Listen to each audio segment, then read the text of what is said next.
Welcome to solverfy. Okay, so we have the following two chair conformations. And we're being asked, are these the same molecule, enantiomers, diastereoisomers, constitutional isomers?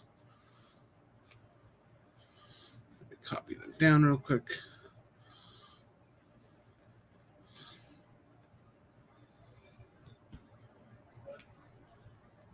Okay. Now, what I would point out about these molecules is that they are mirror images of each other.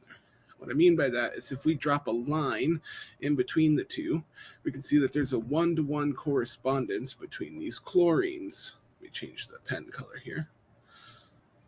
And the direction they face, right? This one is facing down to the right. This carbon is facing down to the left. This is facing up to the right. This one's facing up to the left. They're the exact same thing, but swapped, right? This chlorine is facing up to the left. This one's facing up to the right. Everything is a mirror image. Whatever's on the left is a mirror image of whatever's on the right. So that may be some clue, right? Before we know whether they're enantiomers, diastereoisomers, constitutional isomers, we've established right away that they are mirror images. Okay. Now you may recall that enantiomers are mirror images of each other, but the important thing is that they are non-superimposable mirror images. Now, we can ask ourselves, are these superimposable mirror images or not? Whenever you have two or more stereocenters, it's possible that a molecule could be a mirror image of another molecule, but they're superimposable.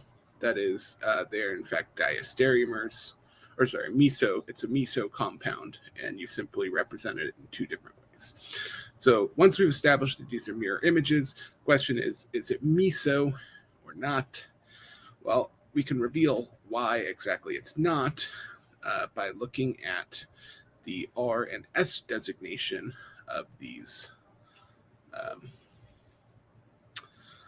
compounds. Okay, so as pictured, of the stereocenters, as pictured in blue, we have this carbon-carbon bond going towards the back.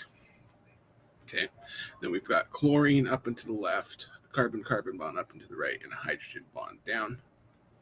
Okay, and so we can determine whether this is R or S by ranking the priority of the things that aren't going back, meaning everything except for what's in blue. So chlorine is going to be higher priority than this carbon, which is higher priority than this hydrogen. Okay, and so this is clockwise, which means that it is R, or it would be R, except for our lowest priority substituent, which should be hydrogen, is not in the back, which makes it into S here. Okay, now we can analyze the R or S designation of this stereocenter. Again, we've got our lowest priority substituent in the back. We've got a carbon-carbon bond, and when we go to rank things, we get chlorine is the highest, carbon is the second, hydrogen is the third. This is clockwise again, but since our lowest priority substituent, hydrogen, is not in the back, we would say R, but instead get S. So this is S, and this is S.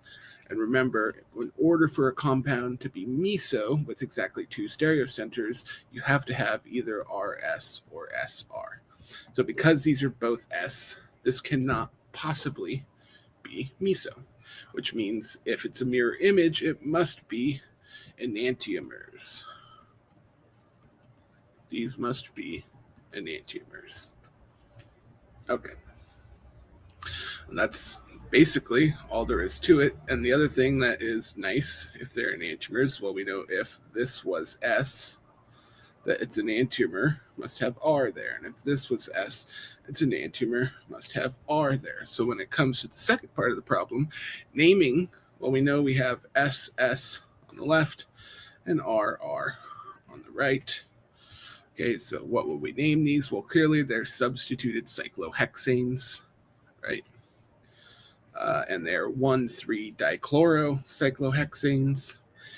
And the one on the left is SS, right? So we would specify 1S, 3S,